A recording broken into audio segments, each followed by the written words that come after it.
Clean sweep मिळाले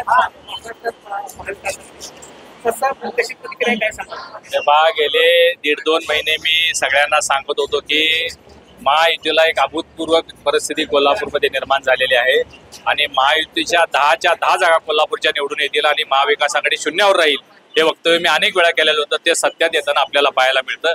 मी कोल्हापूर जिल्ह्यातल्या तमाम जनतेचं आभार व्यक्त करेन. मी भारतीय जनता पार्टी, राष्ट्रवादी, शिवसेनेच्या तमाम पदाधिकारी कार्यकर्त्यांचा आभार व्यक्त करेन की एवढा मोठा विजय त्यांनी कोल्हापूरमध्ये दिला. 10च्या 10 जागा आमच्या विजयाकडे देत आहेत.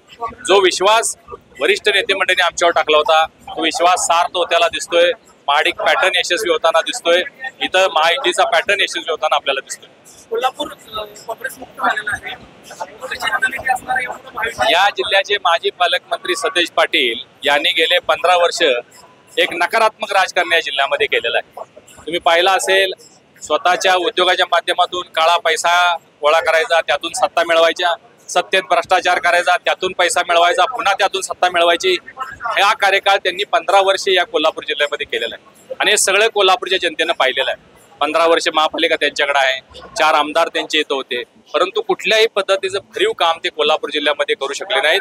फक्त भ्रष्टाचार आणि घोटाळे आणि दादागिरी, दहशत, गुंडगिरी, मगरुरी हे सगळं आपण पाहिलं. परवाचंच उदाहरण आपण पाहिलं.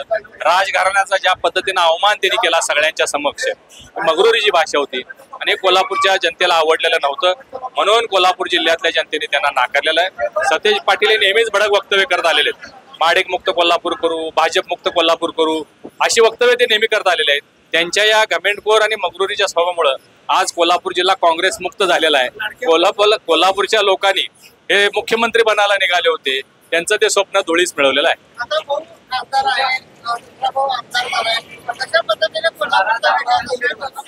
तुम्हाला या कोल्हापूर जिल्ह्यामध्ये पुढच्या 5 वर्षामध्ये भरीव आणि शाश्वत विकास दिसेल. कोल्हापूर राज्य पातळीवर नव्हे, देश पातळीवर नावलौकिक मिळवेल असं काम अमल माडिक करतील याचा मला पूर्ण विश्वास आहे. लाडक्या बहिणीसंदर्भात एक वक्तव्य राज्यभर गाजलं. लाडक्या बहिणींनी मतपेटीतून याचं उत्तर दिलं असं म्हणायचं.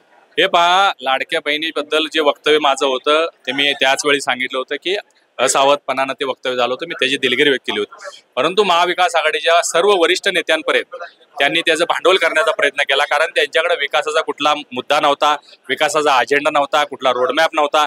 अशा कुठल्या तरी वक्तव्याचा आधार घेऊन बहिणींना फसवण्याचं काम किंवा दिशाभूल करण्याचा प्रयत्न त्यांनी केला होता. परंतु महाराष्ट्रातल्या बहिणींना मानलंच पाहिजे की आज महाराष्ट्रातून महाविकास आघाडीचा सुपडा साफ त्यांनी केलेला आहे आणि महायुतीला एवढ्या मोठ्या प्रमाणात आशीर्वाद दिलेला आहे. परमेश्वर या सर्व बहिणींचं कल्याण करो. भाजप सिंगल लार्जेस्ट पार्टी म्हणून राज्यात आली होती, मुख्यमंत्री पदावरती दावा केला. निश्चितच जे आता एवढ्या मोठ्या प्रमाणात महाराष्ट्रातल्या जनतेनं समर्थन दिलेलं आहे म्हणजे भाजपचेच मुख्यमंत्री झाले पाहिजेत. नजीकच्या काळामध्ये फडणवीस साहेब हे मुख्यमंत्री पदाची शपथ घेतील असा मला विश्वास आहे.